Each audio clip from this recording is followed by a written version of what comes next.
Assalamualaikum warahmatullahi wabarakatuh. Kami dari kelompok Kornot. Nah, jadi untuk hari ini kami akan mempresentasikan implementasi mini cloud infrastruktur berbasis OS. Berikut adalah anggota tim kami yang terdiri dari Ananda, ada Alfi, ada Aditya, dan ada Rehan. Kita langsung saja ke latar belakang. Nah, jadi untuk industri saat ini bergeser dari server PC ke cloud. Dan namun, cloud hanyalah kumpulan hardware jika tanpa OS.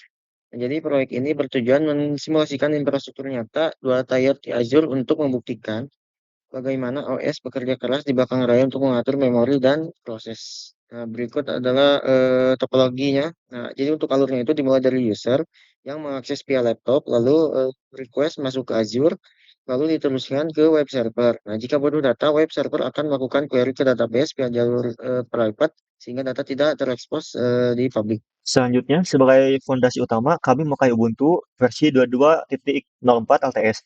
Di sini, OS bertindak sebagai manajer resource yang mengatur CPU dan RAM untuk aplikasi. Untuk komputasinya, kami menggunakan dua VM terpisah, satu web server dan satu lagi database.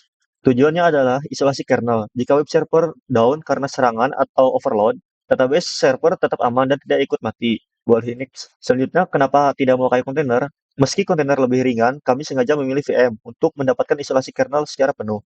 Dalam simulasi LAS, kami perlu setiap server punya kernel mandiri agar manajemen memori dan proses benar-benar terpisah dari host. Sesuatu yang sulit diamati jika hanya berbagi kernel di kontainer. Di sisi pengguna, kami menerapkan konsep edge computing sederhana. Laptop pengguna bukan sekadar layar, tapi bertindak sebagai edge device yang melakukan rendering tampilan web. Ini efektif mengurangi beban komputasi di sisi server cloud kami. Selanjutnya, infrastruktur ini berjalan di atas Microsoft Azure dengan model LAAS.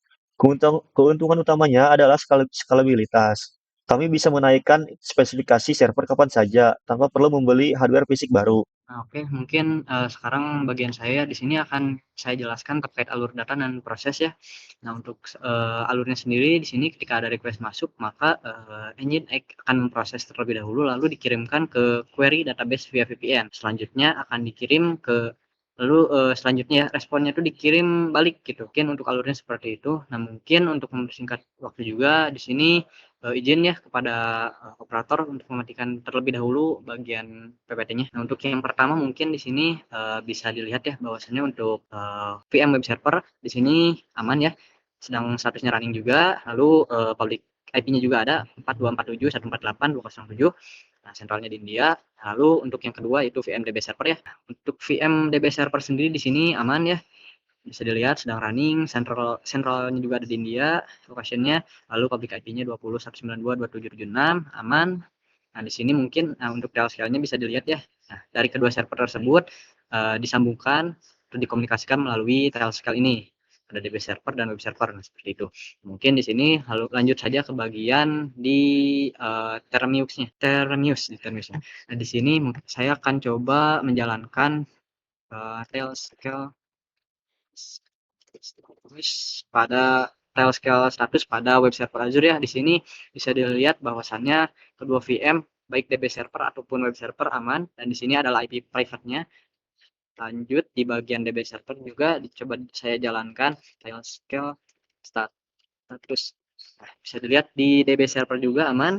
Ada VM database lalu VM web servernya juga public private IP-nya juga aman. Nah, mungkin selanjutnya coba saya live demokan bagian web yang sudah kami buat. Nah, untuk web yang sudah kami buat juga di sini kebetulan sudah di ini ya, public IP-nya sudah kami beri domain supaya lebih mudah mengaksesnya. Di sini bisa diakses via tubus_sol.tubus.myid.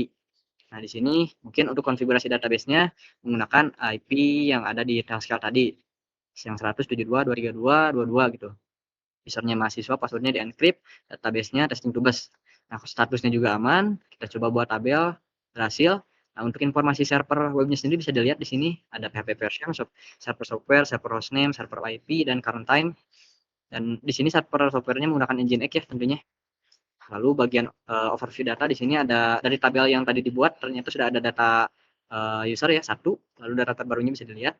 Mungkin di sini sebelum masuk ke database-nya akan saya beritahu dulu terkait informasi database-nya sedikit, bahwasanya nama database-nya testing tubes dengan host IP menggunakan IP tile scale yang tadi sudah dilihatkan ya.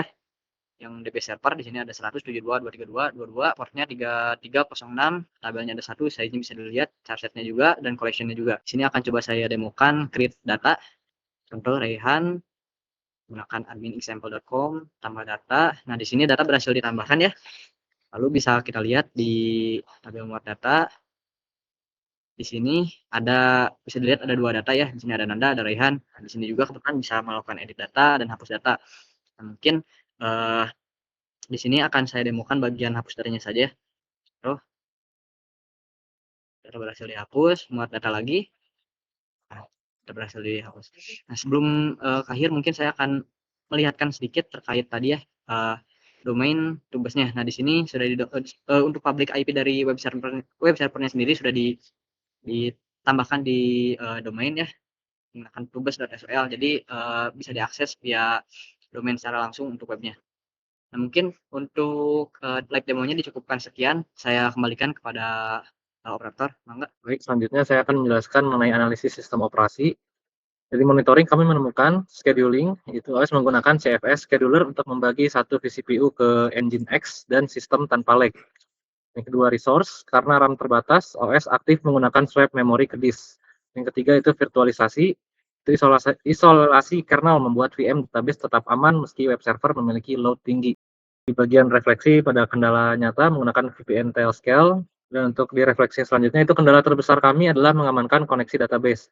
Dari sini kami mendapat insight bahwa OS sangat cerdas dalam manajemen memori lewat swapping, serta pentingnya isolasi user permission www data demi keamanan. Slide terakhir itu pada bagian kesimpulan. Yang pertama, sukses implementasi 2 tier di Azure. Yang kedua itu keamanan terjamin lewat VPN Tailscale. Dan yang terakhir yang ketiga itu OS terbukti vital menjaga stabilitas di spesifikasi server yang minim. Sekian penjelasan dari saya. Mungkin cukup sekian presentasi dari kelompok kami. Mohon maaf apabila ada kesalahan. Assalamualaikum warahmatullahi wabarakatuh.